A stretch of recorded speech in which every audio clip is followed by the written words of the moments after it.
यह एक काल्पनिक कहानी है। इसमें दिखाई गई घटनाएं, पात्र और संवाद पूरी तरह से लेखक की कल्पना पर आधारित हैं। इसका कोई संबंध किसी वास्तविक व्यक्ति या घटना से नहीं है। इस क्षण विनीता अत्यधिक स्तब्ध थी, और यह कहा जाना चाहिए कि वह चरम सीमा तक स्तब्ध थी। यह सामान्य ज्ञान था कि एक व्यक्ति की आत्मा में कई अलग अलग भाग होते हैं।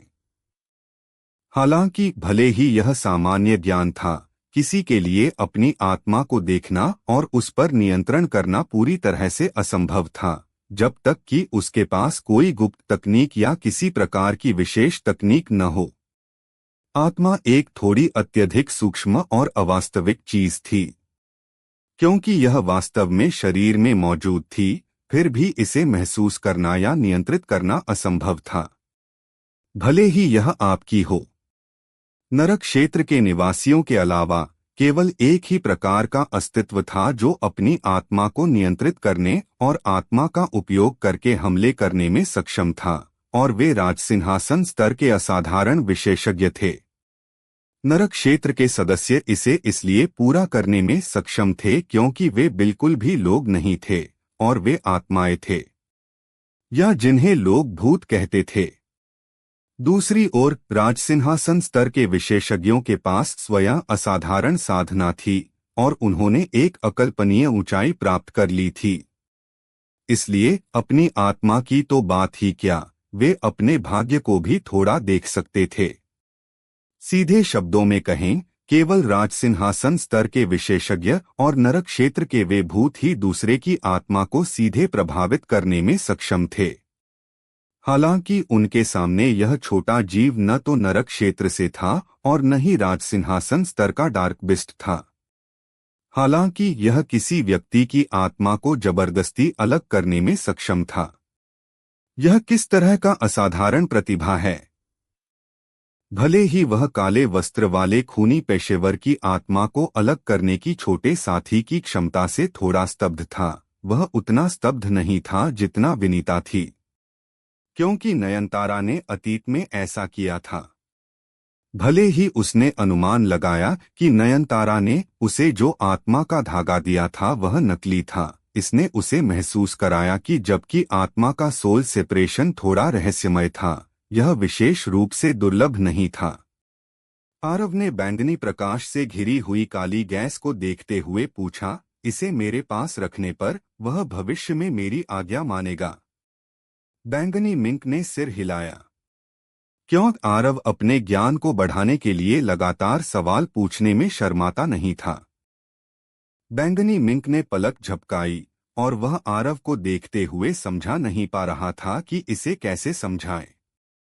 जाहिर है, आरव के सवाल का जवाब समझाना उसके लिए बहुत मुश्किल था, क्योंकि आत्मा के इस धागे को आपके पास रखने से आपको इस खूनी पेशेवर के लिए जीने से भी बदतर बनाने के लिए केवल एक ही विचार की आवश्यकता है। इस बीच विनीता ने अचानक कहा, एक व्यक्ति की 3 आध्यात्मिक और 6 भौतिक आत्माएं होती हैं, और वे एक हैं। जब वह यहाँ तक बोली तो विनीता ने एक जटिल अभिव्यक्ति के साथ बैंगनी मिंक की ओर देखा, और फिर उसने जारी रखा, हालांकि उसकी एक आध्यात्मिक आत्मा को जबरदस्ती निकाला गया है। दूसरे शब्दों में, आप अन्य 2 आध्यात्मिक आत्माओं और 6 भौतिक आत्माओं को प्रभावित करने के लिए इस आध्यात्मिक आत्मा पर भरोसा कर सकते हैं। आपका सिर्फ एक विचार उसे जीने से भी बदतर दर्द देने के लिए पर्याप्त होगा। यहाँ तक कि एक आत्मोन्नति स्तर का विशेषज्ञ भी शायद उस तरह के दर्द को सहन नहीं कर पाएगा जो आत्मा की गहराई से आता है। यह इतना जबरदस्त है। आरव की आंखें चमक उठीं, और फिर उसने कहा, मुझे कोशिश करने दो।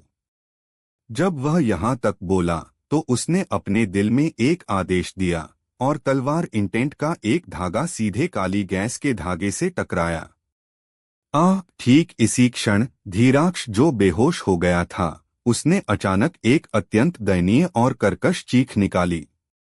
उसके बाद उसका शरीर ऐसे ऐंठा जैसे उसे बिजली का झटका लगा हो। इसके अलावा उसके चेहरे की विशेषताएं तुरंत विकृत हो गईं।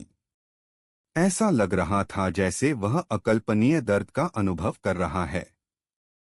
धीराक्ष की प्रतिक्रिया से आरव हैरान था, लेकिन पल भर में वह हंसने लगा, क्योंकि अब से उसके पास राजा स्तर का एक असाधारण गुर्गा था, और वह भी एक खूनी पेशेवर। विनीता की आंखों में एक दया का भाव झलक आया जब उसने धीराक्ष को जमीन पर दर्द से कराहते हुए देखा। हालांकि उसने कुछ नहीं कहा, क्योंकि वह जानती थी कि अगर आरव को उस छोटे साथी की सहायता नहीं मिली होती तो वह शायद अब तक मर चुका होता। इसके अलावा अगर आरव मर जाता तो खूनी पेशेवर शायद यामिनी और उसे जाने नहीं देता। वह स्वाभाविक रूप से खूनी पेशेवर के साथ आमने सामने की टक्कर से नहीं डरती थी।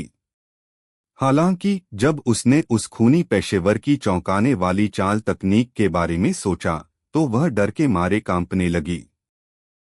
खुशी के एक पल के बाद आरव छोटे साथी को देखने के लिए मुड़ा और फिर वह थोड़ी नाराजगी के साथ बोला, छोटे साथी, जब तुम्हारे पास ऐसी क्षमता थी तो तुमने मुझे अतीत में क्यों नहीं बताया?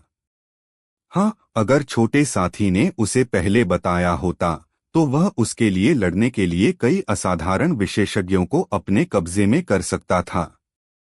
भले ही वह कई असाधारण विशेषज्ञों को वश में नहीं कर पाता, उन्हें इस तरह से यातना देकर मारना एकदम सही था। उदाहरण के लिए पुष्प महल की वसुंधरा।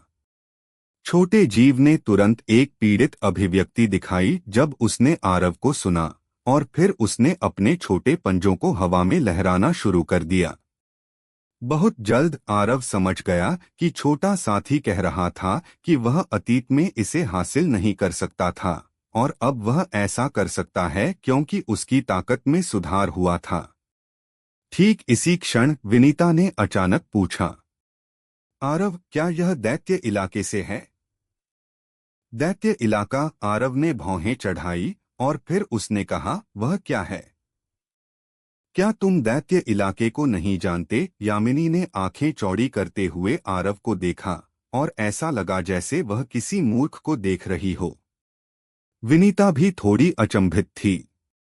जाहिर है उसने उम्मीद नहीं की थी कि आरव को दैत्य इलाके के बारे में भी नहीं पता था।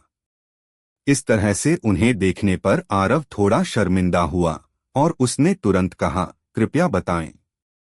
जब उसने देखा कि आरव अभिनय नहीं कर रहा है तो विनीता ने एक अजीब नजर से उसे देखा और फिर अपने दिल में कहा, दक्षिणी क्षेत्र वास्तव में कितना अलग थलग है। विनीता ने इस बारे में सोचना बंद कर दिया और कहा, जब से गूढ़ महाद्वीप को उन दो असाधारण विशेषज्ञों द्वारा विभाजित किया गया था, इसे कई क्षेत्रों में विभाजित किया गया था और उनमें से एक को दैत्य इलाका कहा जाता है। वहां कोई इंसान नहीं है और केवल दैत्य जंतु ही वहां रहते हैं। हाँ, वे वही हैं जिन्हें आप दक्षिणी क्षेत्र के निवासी डार्क बिस्ट कहते हैं। बेशक चाहे वह शक्ति हो, ब्लडलाइन हो या प्रकार हो, महापर्वत श्रृंखला के डार्क बिस्ट वहां रहने वाले दैत्य जंतु के साथ बिल्कुल भी तुलना करने में असमर्थ हैं। आखिरकार प्राचीन काल के चार महान दिव्य दैत्य इलाका के भीतर मौजूद हैं। यह सुनकर आरव अपने दिल में स्तब्ध रह गया। प्राचीन काल के चार महान दिव्य दैत्य। हर रात की कहानी, हर दिन का धमाका, सिर्फ स्टोरी हंगामा पर। तो अभी सब्सक्राइब करें और बेल आइकन दबाएं, क्योंकि अगली कहानी आप मिस ना कर पाए। दूसरे शब्दों में, पौराणिक ड्रैगन वंश दैत्य इलाका में मौजूद है। इसके अलावा छोटा साथी ऐसी जगह से है। विनीता ने एक जटिल अभिव्यक्ति के साथ बैंगनी मिंक की ओर एक बार फिर देखा और फिर उसने कहा, हमला करने का इसका तरीका वास्तव में बहुत रहस्यमय है। मुझे लगता है कि दुनिया में कोई भी डार्क बिस्ट और इंसान नहीं है जो इससे नहीं डरते। तार्किक रूप से कहें तो इस तरह का दैत्य जंतु दैत्य इलाका में बेहद प्रसिद्ध होना चाहिए। हालांकि दैत्य इलाका की जानकारी के भीतर कोई जानकारी नहीं है जो मेरे तलवार संप्रदाय के पास है। ठीक इसी वजह से मैं हैरान हूं। आरव बैंगनी मिंक को देखने के लिए मुड़ा और फिर उसने उसका छोटा सिर सहलाने के लिए हाथ बढ़ाया, इससे पहले कि उसने कहा, छोटे साथी, क्या तुम दैत्य इलाका से हो? छोटे साथी ने पलक झपकाई और फिर उसकी आंख की पुतलियां घूमने लगीं। जब उसने यह देखा तो आरव ने एक असहाय अभिव्यक्ति के साथ छोटे साथी का सिर सहलाया और फिर उसने कहा, इससे बचने की कोशिश करना बंद करो और मुझे जवाब दो। बैंगनी मिंक थोड़ी देर के लिए शांत रहा, इससे पहले कि उसने सिर हिलाया। उसके बाद ऐसा लगा जैसे उसने कुछ सोचा हो और वह आरव के कंधे पर चमक उठा और अपने छोटे सिर को आरव के चेहरे से रगड़ा। जब उसने बैंगनी मिंक को सिर हिलाते हुए देखा तो विनीता ने आरव को देखा और आह भरी। वह एक पल के लिए झिझकी, इससे पहले कि उसने कहा, भले ही मुझे नहीं पता कि यह आपके पास क्यों रह रहा है, मैं आपको जो बताना चाहती हूँ वह यह है कि दैत्य इलाका पूरी मानव जाति के प्रति बहुत शत्रुतापूर्ण है। दूसरे शब्दों में, अगर दैत्य इलाका के उन दैत्य जंतु को पता चलता है कि यह आपके पास रह रहा है तो आप शायद बड़ी मुसीबत में पड़ जाएंगे। बड़ी मुसीबत? आरव जोर से हंसा और फिर उसने कहा, मैंने जिस मुसीबत का सामना किया है वह कभी कम नहीं हुई है, तो अगर थोड़ी और हो जाए तो क्या होगा? किसी भी मामले में जब तक छोटा जीव जाने को तैयार नहीं होता तब तक कोई भी हमें अलग नहीं कर सकता, चाहे वह इंसान हो या दैत्य जंतु। अगर कोई ऐसा करने की सोचता है तो मैं उसे जन्म लेने पर पछतावा कराऊंगा। जब उसने आरव को सुना तो बैंगनी मिंक की आंखों में अचानक बैंगनी प्रकाश की एक धार चमकी और फिर उसने आरव को पलक झपकाई, इससे पहले कि उसने अपने छोटे सिर को आरव के चेहरे से रगड़ा। बढ़ा चढ़ाकर बात करना बंद करो। इस बीच यामिनी ने कहा, आपको नहीं पता कि दैत्य इलाके के वे जीव कितने भयानक हैं। अगर आप जानते कि वे कितने जबरदस्त हैं तो आप ऐसा नहीं कहेंगे।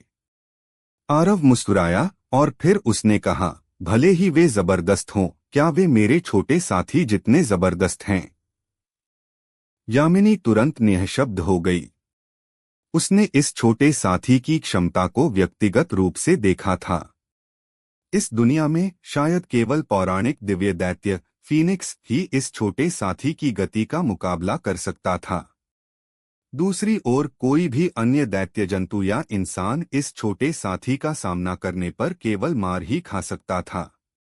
आरव ने अचानक पूछा, वैसे क्या दैत्य इलाका के सदस्य प्राचीन युद्ध क्षेत्र में आ रहे होंगे? बेशक वे आएंगे, विनीता ने कहा। प्राचीन युद्ध क्षेत्र कर्मफल का भाग्य से संबंधित है, इसलिए दैत्य इलाका स्वाभाविक रूप से अपनी कुछ प्रतिभाओं को भेजेगा। जब वह यहाँ तक बोली तो विनीता ने कुछ सोचा हो।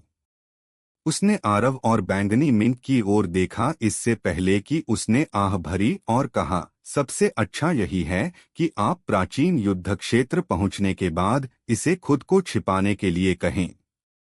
अन्यथा अगर दैत्य इलाके के उन दैत्य जंतु को पता चलता है कि यह भी दैत्य इलाका से है तो आप दोनों बड़ी मुसीबत में पड़ जाएंगे।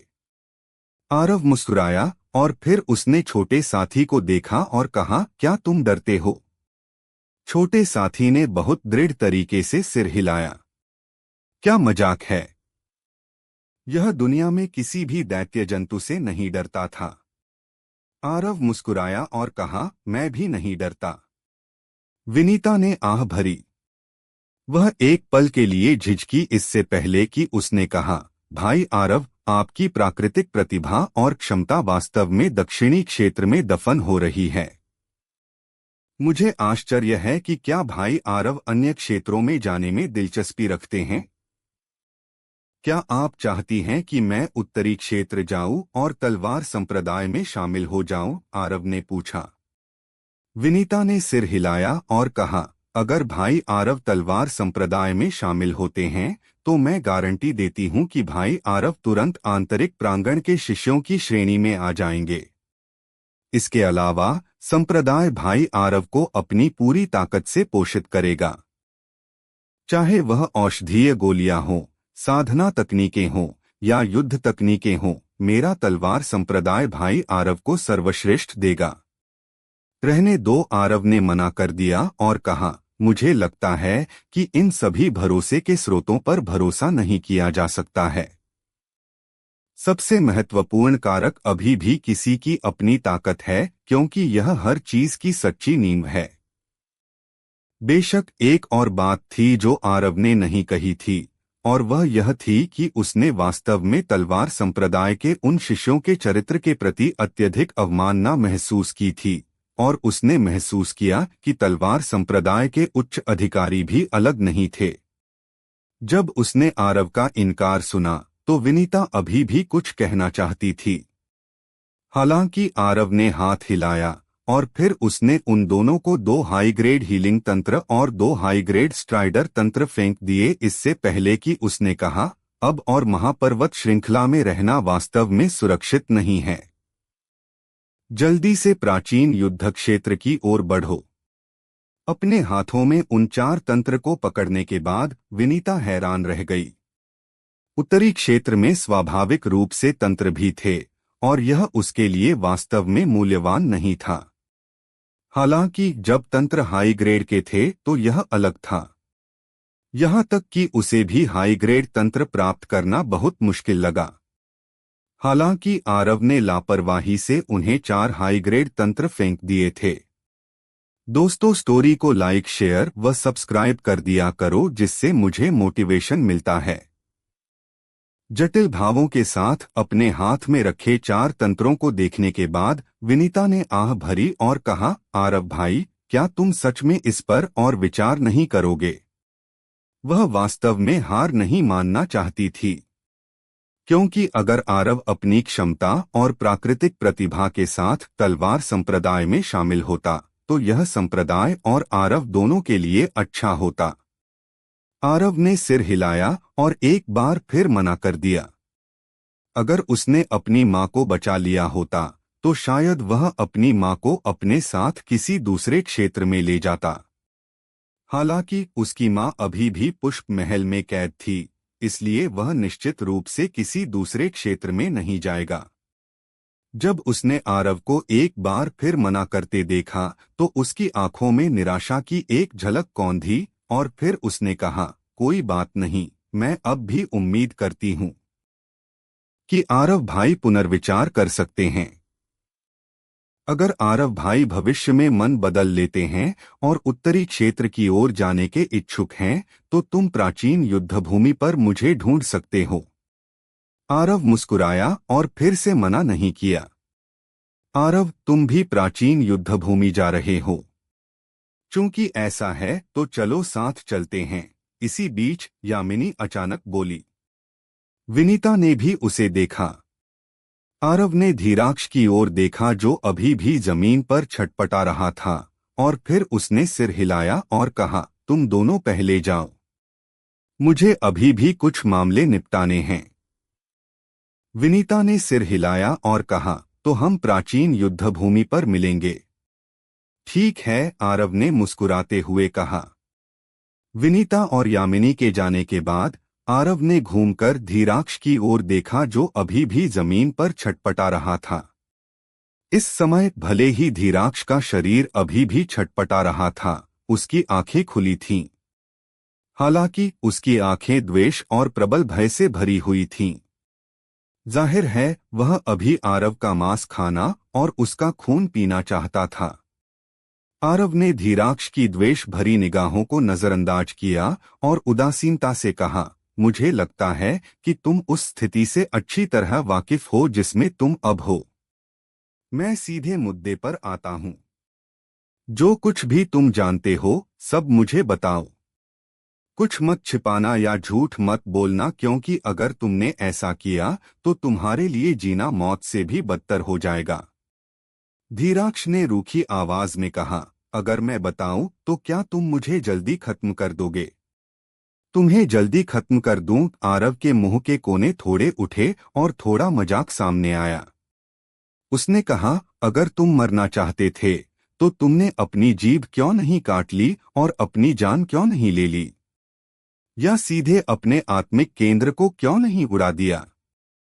चूंकि तुम मरना नहीं चाहते तो मेरे सामने नाटक मत करो। जो कुछ भी तुम जानते हो मुझे बताओ। और तुम मरोगे या नहीं, यह पूरी तरह से तुम्हारे प्रदर्शन पर निर्भर करेगा। धीराक्ष शांत हो गया। वह स्वाभाविक रूप से मरना नहीं चाहता था, अन्यथा उसे उसी क्षण अपनी जान ले लेनी चाहिए थी जब वह बैंगनी मिंक द्वारा फंसाया गया था। हालांकि उसने ऐसा नहीं किया था। दूसरे शब्दों में वह जीना चाहता था। हालांकि वह जानता था कि अगर वह जीना चाहता है तो यह विनाश संघ के साथ विश्वासघात करने जैसा होगा, और यह वास्तव में मृत्यु के बराबर ही था। एकमात्र अंतर यह था कि मृत्यु कब आती। अगर वह बाद में आती तो इसका मतलब था कि उसे जीने के लिए और समय मिलेगा। जब उसने यहाँ तक सोचा तो धीराक्ष ने धीरे धीरे अपनी आंखें बंद कर लीं और फिर उसने कहा, तुम क्या जानना चाहते हो? जब उसने यह सुना तो आरव की आंखें फड़क गईं और फिर उसने अपने दिल में राहत की सांस ली। हालांकि उसने कहा था कि धीराक्ष मौत से डरता है, लेकिन उसके अंतर्ज्ञान ने उसे बताया कि यह हत्यारा मौत से नहीं डरता है और इस हत्यारे के इस तरह व्यवहार करने का कोई विशेष कारण होना चाहिए। बेशक वह यह जानने में दिलचस्पी नहीं रखता था कि वह विशेष कारण क्या था, क्योंकि जब तक यह हत्यारा अपनी जान नहीं लेता तब तक यह आरव के लिए एक नए असाधारण हत्यारे गुर्गे के होने के बराबर होगा। 15 मिनट बीतने के बाद धीराक्ष की बातें सुनकर आरव का चेहरा बदरंग हो गया था, क्योंकि उसे पता चला कि इस बार उसकी जान लेने आए ये तीनों हत्यारे आदित्य विद्यालय भूत संप्रदाय या पुष्प महल द्वारा नहीं भेजे गए थे, बल्कि तलवार संप्रदाय द्वारा भेजे गए थे। हालांकि आरव को तलवार संप्रदाय के बारे में जरा भी अच्छा महसूस नहीं हुआ था, फिर भी उसने शैलाधर के लिए तलवार संप्रदाय के लिए बहुत कुछ किया था। हालांकि तलवार संप्रदाय ने न केवल कृतज्ञता महसूस नहीं की, बल्कि कई मौकों पर उसे मारने का इरादा भी रखा। इस बार इसने तो सीधे उसकी जान लेने के लिए हत्यारों को भी भेज दिया था। तलवार संप्रदाय। आरव ने गहरी सांस ली जबकि उसकी आंखें बर्फीले ठंडे भाव से भरी हुई थीं। इस बार उसने अपनी धारणा में तलवार संप्रदाय और पुष्प महल को एक समान स्थिति में रखा। ठीक इसी क्षण धीराक्ष अचानक जमीन पर लेटे हुए बोला, तुम मेरा क्या करने वाले हो?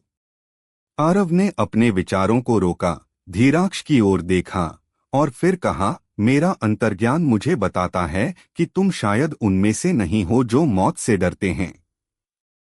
धीराक्ष ने एक दयनीय मुस्कान दिखाई जबकि उसकी आंखें एक क्रूर भाव से भरी हुई थीं। उसने कहा, मेरे दुश्मन अभी भी जीवित हैं, तो मैं कैसे मर सकता हूं? दुश्मन? आरव ने भौहें चढ़ाते हुए कहा।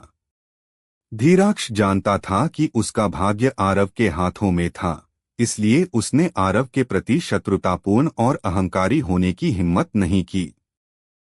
उसने तुरंत धीमी आवाज में कहा, शायद तुम नहीं जानते कि विनाश संघ हत्यारों को कैसे पालता है। मुझे तुम्हें बताने दो कि वे यह कैसे करते हैं। वे कम उम्र से ही हत्यारों को पालना शुरू कर देते हैं। दूसरे शब्दों में वे विशेष रूप से 10 साल से कम उम्र के बच्चों को पालने के लिए खोजते हैं। वे अच्छी प्राकृतिक प्रतिभा वाले बच्चों को पूरी दुनिया में खोजते हैं और जब भी उन्हें कोई मिल जाता है तो वे निश्चित रूप से बच्चे को अपने साथ ले जाते हैं और कम उम्र से ही बच्चे को पालना शुरू कर देते हैं। इसके अलावा इन बच्चों को हत्या के पूर्ण उपकरण बनाने के उद्देश्य से वे इन बच्चों को अपने 2 हाथों से उनके सबसे करीबी लोगों को मारने के लिए मजबूर करते हैं। वे बच्चों को उनके सबसे करीबी लोगों को मारने के लिए मजबूर करते हैं। आरव का चेहरा थोड़ा बदल गया।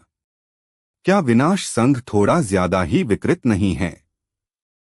धीराक्ष ने क्रूर भाव के साथ कहा, यह कुछ भी नहीं है। भविष्य के इन शीर्ष स्तर के हत्यारों को नियंत्रित करने के उद्देश्य से वे इन बच्चों को कम उम्र से ही एक घातक विष देते हैं। यह घातक विष हमारी जान नहीं लेगा। हालांकि अगर हम हर महीने इसका एंटीडोट प्राप्त करने में असमर्थ रहे तो हमारे लिए जीना मौत से भी बदतर हो जाएगा।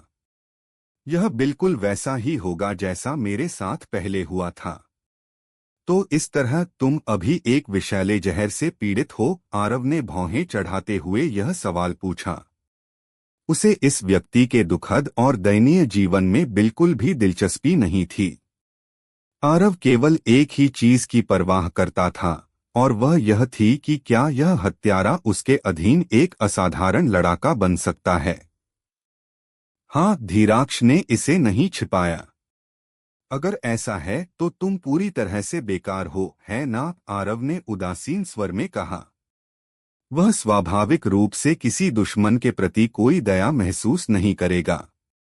भले ही इस साथी का जीवन बहुत दुखद था, फिर भी वह आरव का दुश्मन था। चूंकि वह दुश्मन था तो यह सबसे अच्छा था कि उसका जीवन दुखद हो, और यह तो इस हद तक था कि आरव उसके जीवन को एक बदतर त्रासदी बना देगा। इन वर्षों के दौरान आरव एक सिद्धांत को समझ गया था। कोई सहानुभूति रख सकता है, लेकिन किसी को भी ऐसी भावनाओं को अपने दुश्मनों तक नहीं बढ़ाना चाहिए, क्योंकि अपने दुश्मनों के प्रति दयालुता खुद के प्रति क्रूरता थी।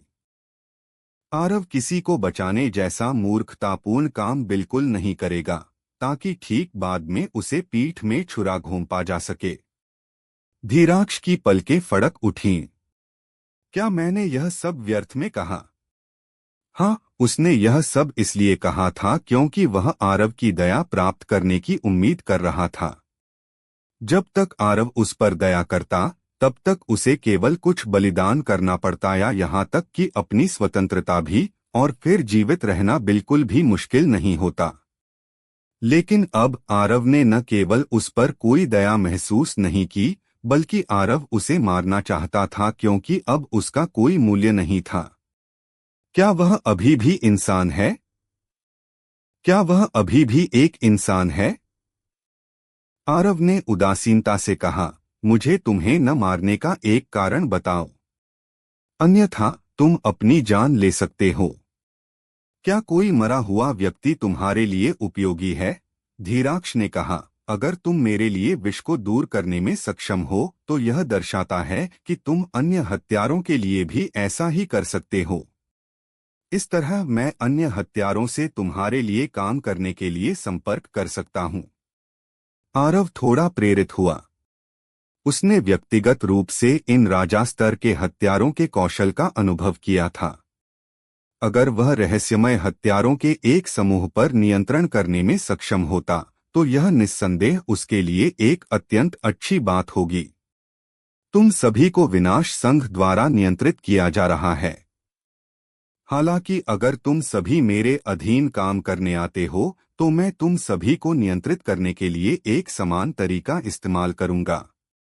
अगर ऐसा है तो क्या तुम सभी अभी भी इच्छुक होंगे? आरव ने पूछा। हाँ, धीराक्ष ने बिल्कुल भी संकोच नहीं किया और कहा, विनाश संघ के हम सभी सदस्यों के बारे में कहा जा सकता है कि लीग के साथ उनकी कभी न खत्म होने वाली दुश्मनी है। अगर विष नहीं होता तो मेरा मानना है कि कम से कम 80% या उससे अधिक हत्यारे लीग के साथ विश्वासघात कर देंगे। अगर तुम उन्हें परेशान करने वाले विष को दूर करने में सक्षम हो तो मैं गारंटी देता हूं कि वे निश्चित रूप से तुम्हारे द्वारा नियंत्रित होने के लिए तैयार होंगे। थोड़ी देर बाद आरव ने सिर हिलाया और कहा, यह सब इस नींव पर स्थापित है कि मैं तुम सभी के लिए विष को दूर कर सकता हूं। हालांकि क्या तुम्हें लगता है कि मैं कर सकता हूं? हालांकि मुझे नहीं पता कि तुम सभी किस तरह के विष से पीड़ित हो, चूंकि विनाश संघ ने इसे अपने अधीन हत्यारों को नियंत्रित करने के लिए इस्तेमाल किया था, तो मुझे लगता है कि यह सिर्फ बेकार नहीं है। जब उसने यह सुना तो धीराक्ष शांत हो गया। हाँ, जैसा कि आरव ने कहा, जिन शर्तों के बारे में उसने बात की थी वे आरव की उनके शरीर के भीतर के विष को दूर करने की क्षमता पर स्थापित थीं। अगर आरव ऐसा करने में असमर्थ था तो सब कुछ केवल मन में सोचना था। ठीक इसी क्षण आरव के कंधे पर बैठी बैंगनी मिंक अचानक चमका और उसके सामने आ गया, और फिर उसने अपने छोटे पंजे हिलाना शुरू कर दिया। तुम कह रहे हो कि तुम यह कर सकते हो? आरव चकित रह गया।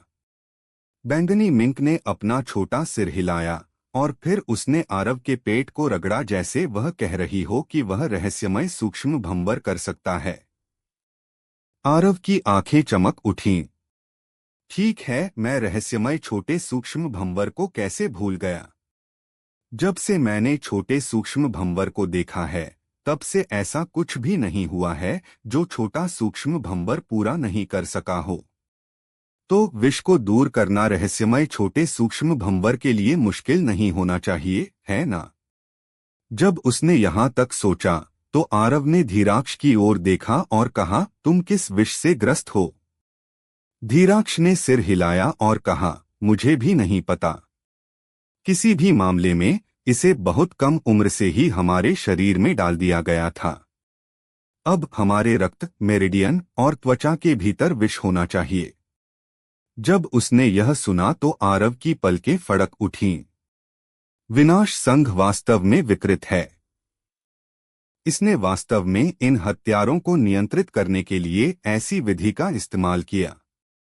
बेशक उसके दिल में और भी सुखद आश्चर्य था, क्योंकि अगर छोटा सूक्ष्म भंवर विष को दूर कर सकता है, तो यह दर्शाता है कि विनाश संघ के हत्यारों के उसके आरव के होने की बहुत संभावना थी। अगर उसे हत्यारों के इस समूह की सहायता मिलती, तो आरव को पुष्प महल या किसी अन्य शक्ति का सामना करने की अपनी क्षमता में और भी अधिक आत्मविश्वास होता। आरव ने अपने विचारों को रोका इससे पहले कि वह धीरे धीरे धीराक्ष की ओर चला, और फिर उसने अपना हाथ बढ़ाया और उसे धीराक्ष के कंधे पर रख दिया। उसके बाद उसकी चेतना धीराक्ष के शरीर में प्रवेश कर गई ताकि धीराक्ष के शरीर के भीतर की स्थिति की जांच की जा सके। वह स्वाभाविक रूप से धीराक्ष द्वारा कोई चाल चलने से नहीं डरता था। आखिरकार धीराक्ष की आत्मा का एक धागा अभी भी उसके कब्जे में था। इस प्रकार जब तक धीराक्ष पूरी तरह से बेवकूफ नहीं था, तब तक धीराक्ष इस समय कोई चाल नहीं चलेगा। जिस क्षण आरव ने धीराक्ष के हाथ को छुआ, धीराक्ष की आंखों में एक ठंडी चमक तुरंत कौंध गई। लेकिन अगले ही पल में ठंडी चमक का वह धागा गायब हो गया। वास्तव में अभी वह क्षण आरव को मारने का सबसे अच्छा अवसर था। हालांकि उसने अंत में इसे छोड़ दिया था, और इसका कारण यह था कि उसे आरव को मारने की अपनी क्षमता पर भरोसा नहीं था। अब क्या होने वाला है, आगे सुनते रहिए सर्वशक्तिमान हमारे चैनल स्टोरी हंगामा पर।